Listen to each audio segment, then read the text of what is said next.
Happy Valentine's Day, everyone.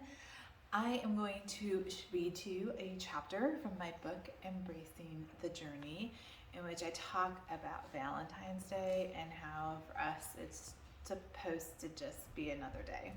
But if you check my Instagram stories from today, you'll see that maybe it's not always just another day. Valentine's Day.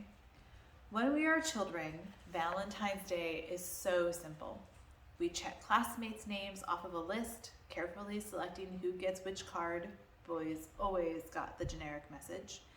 And making the appropriate box for collecting all of the disposable candy and messages that come home after a sugar-infused class party. Then boys and girls start to be more interesting. Suddenly, every card's message has to be carefully analyzed for how it will be understood by the recipient.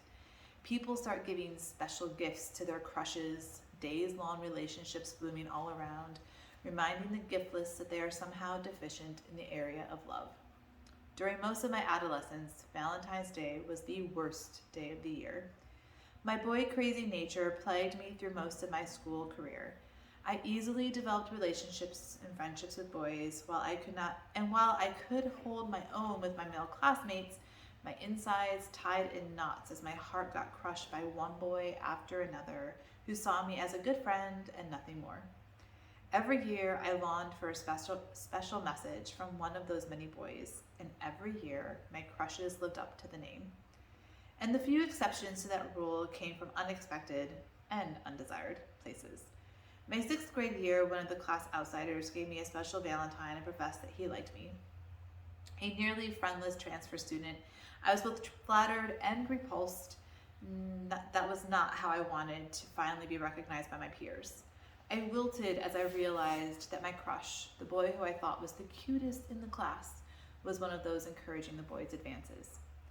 In high school, a boy who was totally off my radar approached me in class with candy and a stuffed animal. While he didn't ask me out, he had definitely made his intentions clear. I spent the next several months navigating the messiness of trying to make it clear in the nicest and politest way possible that I wasn't interested in dating him. But for the most part, my boy-crazy self spent my adolescent Valentine's days lonely and disappointed in my inability to attract the attention of a boy I was actually interested in. That all changed my freshman year of college. I left for college in Nebraska with a plan. I was going 600 miles from home. I was going to meet a boy at school, just like nearly every member of my family had done. I was going to get a degree, and then I was going to get married immediately after graduation to the boy that I met in some randomly romantic way my freshman year of college.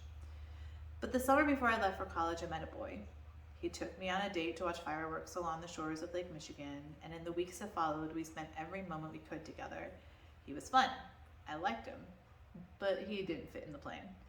So despite the constant emails, occasional phone calls, and a return to a rhythm of going on dates but not dating, when we both returned home for Thanksgiving and Christmas, I wasn't going to fall in love with him, and I most certainly would never, ever, ever consider marrying him.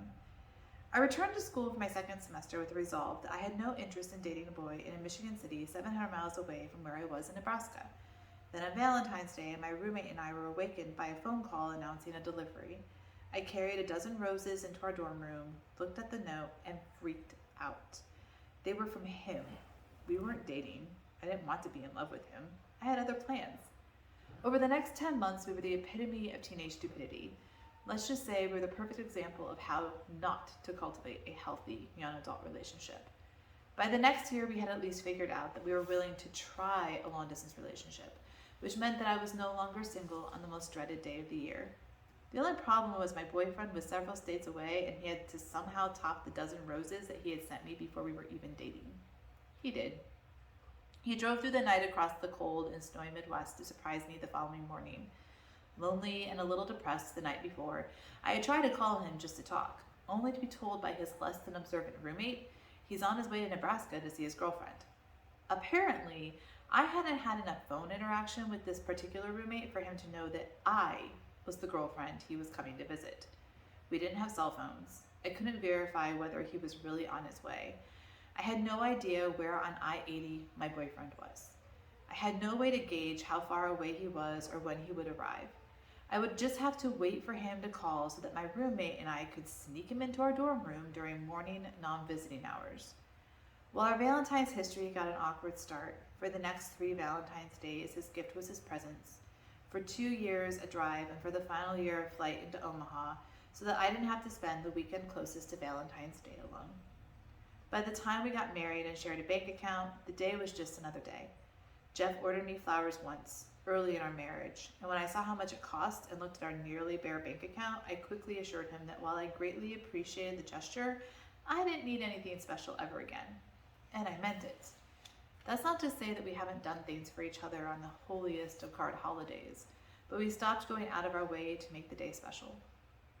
I don't begrudge those who enjoy celebrating Valentine's Day with all the bells and whistles. It is wrong to say that I outgrew something I know is special to a lot of people, and I believe we should find every way possible to celebrate the love in our lives.